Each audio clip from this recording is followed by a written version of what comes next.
I always thought blood was thicker than water. When my younger brother Tyler lost his job and apartment in the same month, offering him my spare room seemed like the right thing to do. "Stay as long as you need," I told him.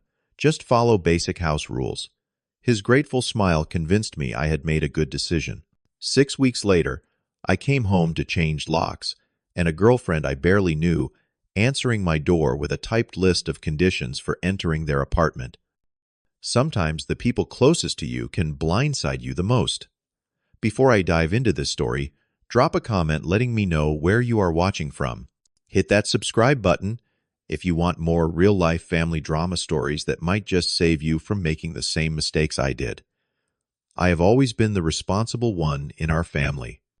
At 33, I had built a comfortable life for myself in Chicago, a good job as a software developer, a spacious two-bedroom apartment in Wicker Park that I had bought with my savings, and the financial stability our parents had always stressed the importance of.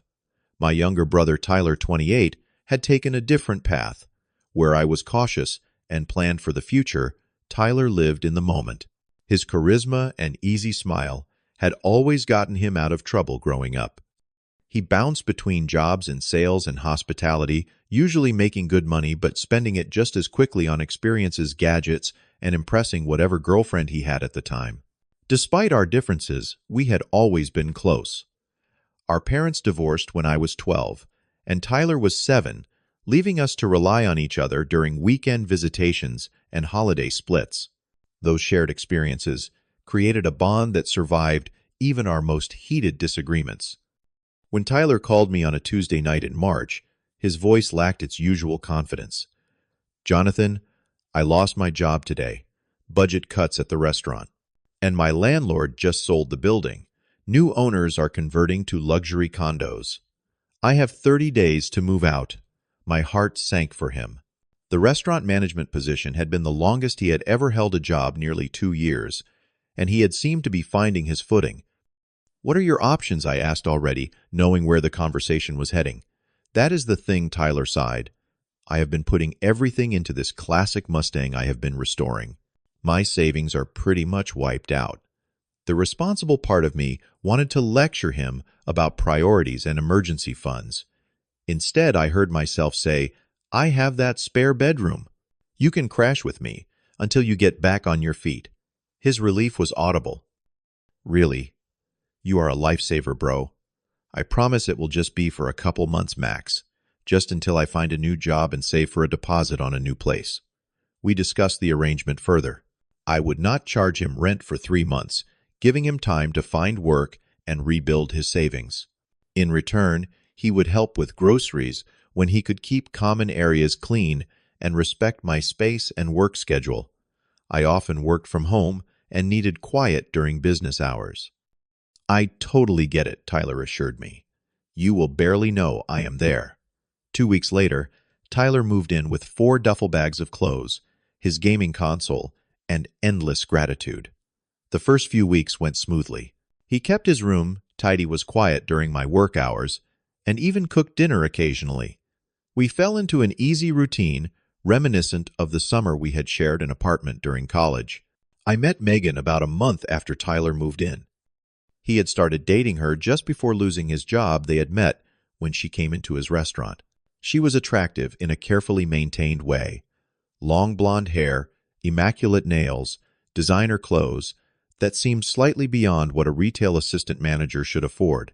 When Tyler first brought her over, she complimented my apartment effusively.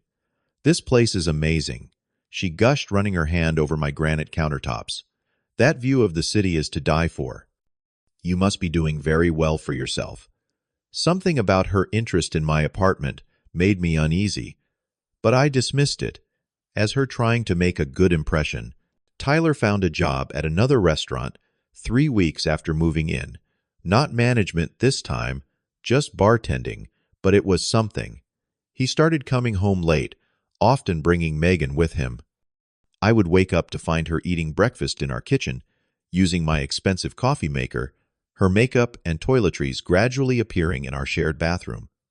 "Tyler," I said one morning after Megan had left for work, I am totally fine with Megan visiting, but it feels like she is staying over 5 nights a week now. Is that a problem? He asked, genuinely surprised. She is super quiet, right? It is not about noise. We agreed this was temporary housing for you, not both of you. Plus, utilities have gone up with another person showering here daily. Tyler looked wounded. She has 3 roommates in a tiny apartment. Their bathroom is disgusting. It is just easier for her to stay here most nights. I backed off, not wanting to seem unreasonable. Just keep it in check, okay? This is still my home. He nodded, but I noticed no change in Megan's presence. If anything, she seemed to be there more often. In early June, I had to fly to Seattle for a 2-week work conference. Before leaving, I reminded Tyler about keeping the apartment secure and not having parties. No worries, he said casually. Megan and I will probably just watch Netflix most nights. Throughout my trip, Tyler's texts were sporadic and vague. Everything good at home he would write without any specifics. When I asked direct questions about the apartment, his responses were delayed and brief. An uncomfortable feeling grew in my stomach as my return date approached. I had lived alone for 5 years before Tyler moved in, and I valued my space and routines. Something in my brother's communication style had shifted, but I could not pinpoint exactly what had changed. I returned home on a Sunday afternoon, exhausted from a red-eye flight and eager to sleep in my own bed. When I put my key in the lock, it did not turn. Thinking I had the wrong key, I tried another on my keychain. Nothing.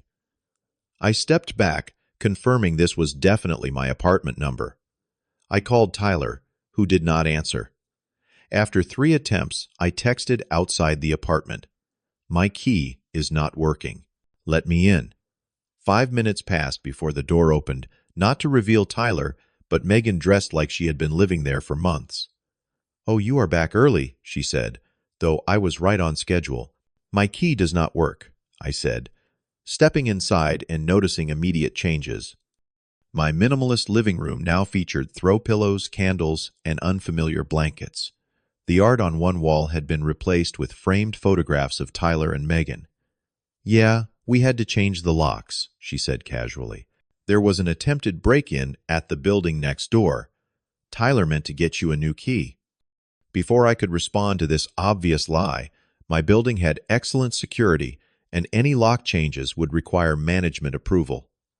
Tyler emerged from my bedroom looking uncomfortable. "Hey, bro. Welcome back. Sorry about the key situation." I set down my bags, taking in more changes. Megan's clothes were draped over my sofa. My home office had been rearranged. Even the kitchen showed signs of territorial, marking new appliances I had not purchased, reorganized cabinets. "What is going on here?" I asked, fighting to keep my voice level. "Why are there new locks that I do not have keys?" For Megan intervened before Tyler could answer. "Actually, Jonathan, since you are back, we should probably go over some house rules we came up with. Things that will make sharing this space easier for everyone." She walked to the kitchen counter and returned with a printed document. "House rules," I repeated, dumbfounded. "In my apartment." "Our apartment," she corrected smoothly. "Tyler has been living here for months now, and I have basically moved in. We all need to respect each other's space." She handed me the paper. At the top, in bold font, it read, "Apartment Guidelines for Peaceful Cohabitation." As I scanned the document, my disbelief turned to anger. The guidelines included quiet hours from 8 p.m. to 9 a.m. when they were typically home, kitchen use scheduled by person with them, claiming dinner hours, no guests without 24 hours notice, bathroom schedule with their times taking priority, to living room, television, reserved for them on weeknights. The last line read, "If you want to visit our place, these are the conditions that must be respected." I looked up from the paper to see Tyler avoiding eye contact, while Megan watched me expectantly as though waiting for me to thank her for her organizational skills. "This is not our place or your place," I said slowly. "This is my apartment. I own it. Tyler is staying here temporarily as a favor, and you, I pointed at Megan. "We're never invited to live here at all."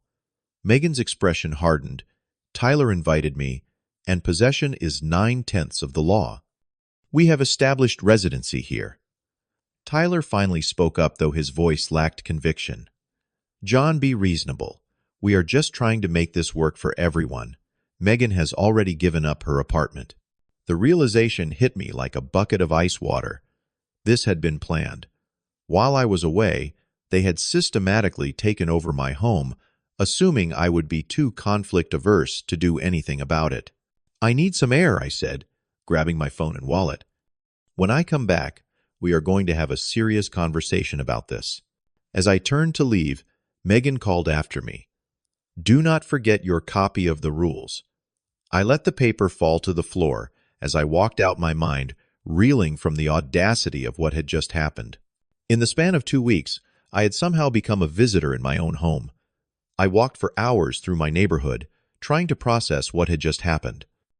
The familiar streets of Wicker Park usually brought me comfort, but today they offered no solutions to the residential coup that had taken place in my absence. How had things gone so wrong? I had offered my brother temporary shelter, a chance to get back on his feet, not an opportunity for his girlfriend to stage a hostile takeover of my apartment. The calculated nature of their actions left me feeling violated. The locks, the redecorating, the rules, all done while I was conveniently out of town. I called my friend Marcus, who had always been my voice of reason. "They did what he exclaimed after I explained the situation. And you just walked out. I needed to clear my head before I said something I would regret," I admitted. "But now I do not know how to go back and handle this without it becoming a massive family drama." "Jonathan, this is already a massive family drama," Marcus said firmly. "They changed the locks on your apartment. That is not just disrespectful, it is probably illegal." He was right, of course. My conflict-averse nature had already allowed this situation to progress too far. By trying to be the understanding brother, I had enabled Tyler and Megan to take advantage of my generosity. "Come stay at my place tonight," Marcus offered. "Then tomorrow, talk to a lawyer about your options." This is beyond a family disagreement. They are essentially trying to steal your home. I accepted his offer, sent Tyler a text, saying I would be staying with a friend, and tried to ignore the relief I felt at not having to go back to my own apartment. The next morning, I met with a lawyer who specialized in tenant issues. She confirmed what I already knew. Despite Megan's claims about established residency, I was the legal owner, and Tyler was essentially a guest with no lease. The locksmith I had allowed to change my locks without proof of ownership had acted improperly. "You have every right to regain full access and control of your property," the lawyer assured me. "I can draft a formal eviction notice, giving them 30 days to vacate, or you can try to resolve this amicably first, but document everything from now on." Armed with legal knowledge and Marcus's moral support, I returned to my apartment that afternoon. This time I brought a locksmith with me, one who properly verified my ownership documents. Tyler answered the door, looking simultaneously defiant and ashamed. "We need to talk," I said, walking in with the locksmith. "I am changing the locks back, and then we are going to discuss how this arrangement is going to end. You cannot just throw us out." Tyler protested, though his voice lacked conviction. "Megan says we have tenant rights now." "Megan is not a lawyer, and neither are you," I replied, handing him the consultation notes from my meeting. "You have been living here rent-free as a favor with no lease. You have 30 days to find a new place starting today." While the locksmith worked on the door, I walked through my apartment, documenting changes with my phone camera. Beyond the decorative additions I had already noticed, they had moved my home office equipment into a corner to make room for Tyler's gaming setup. My bedroom door now had a lock on it installed from the outside. The invasion of my space was more complete than I had initially realized. Megan returned as the locksmith was finishing. Her expression shifted from shock to calculation when she saw me. "This is completely unnecessary," she said, setting down shopping bags filled with more home decor. "We can work this out like adults." "I agree. I replied calmly. Adults respect boundaries and do not try to commandeer someone else's home. Adults also do not create condescending rules for the person who is providing them with free housing. Tyler stood uncomfortably between us, clearly torn between his girlfriend and his brother. "Megan, can you give us a minute?" I asked. "I need to talk to my brother alone." She hesitated, then grabbed her purse. "Fine. I will be at Starbucks. Tyler, call me when he is ready to be reasonable." Once she left, Tyler's defensive posture collapsed. He sank onto the couch, my couch, and put his head in his hands. "I know how this looks," he began. "I do not think you do," I interrupted. "From where I am standing, it looks like you used my goodwill to move your girlfriend into my home, changed my locks while I was away, and tried to establish rules that would effectively make me a guest in my own apartment. It looks like a complete betrayal of trust." Tyler winced at each accusation, but did not deny them. "It just kind of happened." Megan's lease was ending, and she suggested she could move in here temporarily too. Then she started talking about making the arrangement more permanent, how much money we could save living here instead of getting our own place. And the locks. The rules. Moving my things, he had the decency to look ashamed. That was mostly Megan's idea. She said, "If we established ourselves more permanently, you would eventually accept the situation." The locks were supposed to show we had. What did she call it? Established control of the domain. The calculated nature of their actions, particularly Megan's, was stunning. This was not a misunderstanding or a case of boundaries gradually eroding. This was a deliberate strategy. "I need you both out within 30 days, I said firmly. "I will not file formal eviction papers if you leave voluntarily and peacefully, but this needs to end now." "Where are we supposed to go?" Tyler asked, a hint of his old entitlement creeping back into his voice. "We cannot find an apartment that quickly. You managed to find time to redecorate my entire apartment and draft house rules I pointed out. I suggest you redirect that energy toward apartment hunting. Your housing emergency is not my crisis to solve anymore, not after this." Our conversation was interrupted by Megan's return. She had clearly expected more time alone with Tyler to coordinate their response. "Have you two worked things out?" she asked sweetly, as though she were the reasonable mediator. "Yes," I said before Tyler could speak. "You both have 30 days to find a new place to live. In the meantime, all my possessions will be returned to their original locations. You will respect my space, and Megan will limit her time here to visiting ours." Her facade of reasonableness cracked. "That is completely unrealistic. I have nowhere else to go. My old apartment is already rented to someone new." "That sounds like a problem you created for yourself when you decided to move into someone else's home without their permission," I replied. "I am sorry you are in this position, but it is not one I put you in." What followed was 2 hours of circular arguments. Megan fluctuated between threats. "We will take you to court." Manipulation. "After everything you have put Tyler through growing up and false compromise, we will pay a small amount of rent." Tyler mostly looked miserable occasionally, supporting Megan's arguments, but with decreasing conviction. Finally exhausted, I laid out their options in clear terms. Leave peacefully within 30 days, with our family relationship damaged, but intact, or force me to pursue formal eviction, which would create a record that would make renting elsewhere difficult for them. Reality finally seemed to sink in for Tyler. "We will find a place," he said, quietly ignoring Megan's outraged expression. "I am sorry, John. This got way out of hand." His apology felt insufficient, given the magnitude of the betrayal, but it was a start. The battle was won, but the war for my apartment, and potentially my relationship with my brother, was just beginning.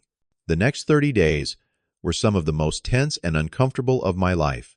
Having reasserted my legal rights to my apartment, I now had to navigate the awkward reality of living with two people who had tried to push me out of my own home. I documented everything, taking photos of the state of the apartment, saving text messages, and keeping a detailed log of incidents. While Tyler seemed resigned to the situation, Megan was not surrendering so easily. Her tactics shifted from outright hostility to subtle sabotage. The Wi-Fi password mysteriously changed. My mail disappeared, only to reappear days later. The temperature in the apartment was constantly adjusted to uncomfortable levels. Small, petty actions designed to make me feel unwelcome in my own space. "You need to control your girlfriend," I told Tyler. After finding my work files mysteriously rearranged on my laptop, these childish games are only making me more certain that this eviction is the right decision. "She is just upset," Tyler defended weakly. "We have been looking at apartments, but everything in our price range is pretty depressing compared to this place." "That is not my problem," I reminded him. "Most people work their way up to luxury apartments. They do not try to steal their brothers." While they dragged their feet on apartment hunting, I took concrete steps to protect myself. I installed a lockable doorknob on my bedroom and home office doors. I moved all important documents and valuables into a safe. I made formal arrangements with my building management to prevent any future unauthorized lock changes. 2 weeks into the 30-day period, I returned home to find Megan giving what appeared to be an apartment tour to a young woman. "And this is the master bathroom," Megan was saying, as they walked out of my ensuite bathroom, a room she had absolutely no right to enter, much less show to strangers. When she saw me, her smile barely faltered. "Oh, Jonathan, this is my friend Caitlin. She might sublet from us when we move to a bigger place." The audacity was breathtaking. "There is no subletting," I said firmly, "and you are showing a stranger my private bathroom because—" Caitlin looked confused. "Wait, I thought you were renting from them." "No," I clarified. "This is my apartment. They are being evicted for unauthorized occupancy." Caitlin quickly made her exit as Megan's face darkened with anger. "You did not have to embarrass me like that. You did not have to lie to your friend or invade my private space," I countered. "How did you even get into my locked bedroom?" Her silence was answer enough. She had either found my key or more likely picked or manipulated the lock. The violation left me feeling unsafe in my own home.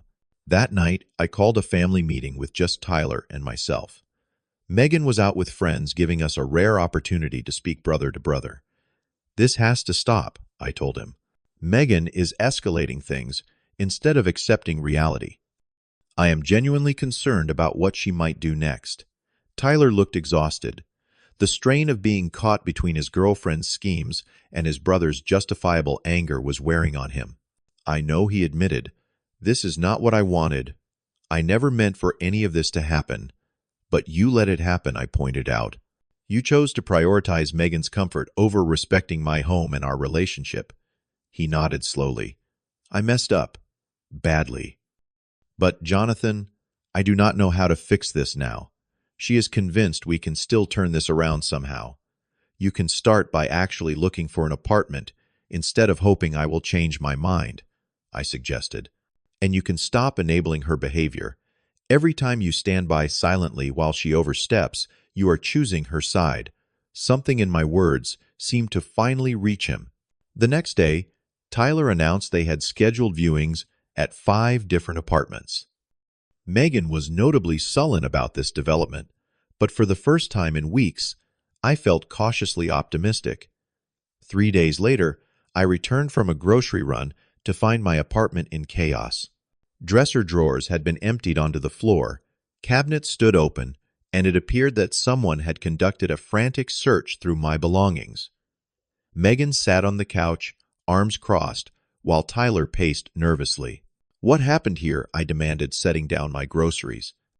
"Where is it?" Megan asked coldly. "Where is what?" "The money," she replied. "Tyler told me about the emergency cash you keep hidden. We need it for a security deposit." I turned to my brother, disbelief and betrayal washing over me anew. "You told her about my emergency fund, and what you thought I would just give it to you. After everything you have put me through." Tyler at least had the decency to look ashamed. "I did not think she would do this. I just mentioned it in passing." "Get out," I said quietly. "Both of you. Now, not in 2 weeks.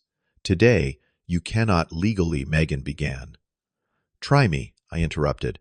I have documented every violation, every instance of harassment. I have photos of my ransacked apartment. Test my resolve on this, Megan. See what happens. Tyler placed a restraining hand on Megan's arm as she started to argue. We will go, he said. Just give us until tomorrow to pack and find somewhere temporary. I nodded stiffly, too angry for further conversation. I retreated to my bedroom, locked the door, and called Marcus to come over as a neutral witness while they packed. By the next evening they were gone, Tyler leaving his key on the kitchen counter with a hastily scribbled note of apology. The apartment now empty of their presence, but still bearing the scars of their occupation, felt both lonely and liberating.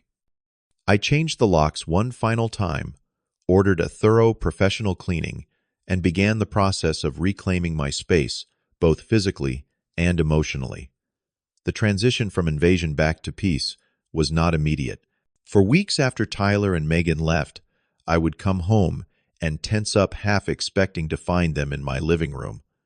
I would double-check my locks before bed and wake up at the slightest noise. My apartment, once my sanctuary, had become a place of hypervigilance. Slowly, I began to reclaim my space.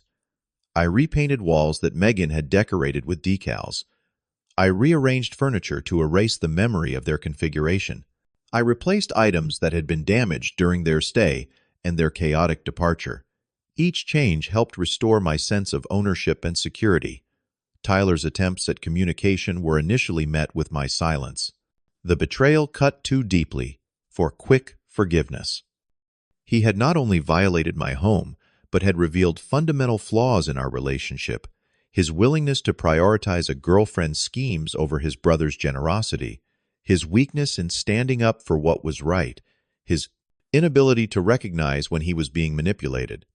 2 months after their eviction, Tyler called again. This time, I answered. I broke up with Megan, were his first words. You were right about her. About everything. I listened as he explained the aftermath of their departure. They had stayed with a series of friends, wearing out welcomes quickly. Megan's true nature became increasingly apparent as her plans unraveled. She had begun suggesting similar schemes to friends with nice apartments, revealing a pattern of behavior rather than an isolated incident. The final straw was when I overheard her on the phone with her friend Tyler explained. She was laughing about how she had almost pulled it off, how stupid we both were. She never cared about me. I was just her ticket to a nice place she could not afford. His voice broke slightly. I am so sorry, Jonathan. I was an idiot. I let her come between us, and I violated your trust in the worst way possible. His apology seemed sincere, but trust once broken is not easily repaired. Where are you staying now? I asked, deflecting the implicit request for forgiveness. I am crashing on Marcus's couch, actually, he admitted. He has been helping me look for jobs with more stable income. I have an interview at a hotel management company tomorrow. The mention of Marcus surprised me. You have been talking to Marcus. He reached out to me, Tyler explained. Said he was worried about both of us. That family should find a way forward, even after massive screw-ups. That sounded like Marcus, always the diplomat, always believing people could change and relationships could heal. Over the following weeks, Tyler demonstrated a commitment to change that I had never seen from him before. He secured the hotel job, rented a small but respectable studio apartment, and began attending financial management classes at the community center. He made no demands on my forgiveness, instead showing through consistent actions that he was taking responsibility for his life. 3 months after our initial conversation, I agreed to meet him for dinner. The restaurant was neutral territory, a place with no memories of our conflict. I have been doing a lot of thinking, Tyler said after we ordered, about why I let things get so out of control with Megan. He had been seeing a therapist, he explained, working through issues of insecurity and self-worth that stemmed from our childhood. I have always felt like I was living in your shadow, he admitted. You were always the responsible one, the successful one.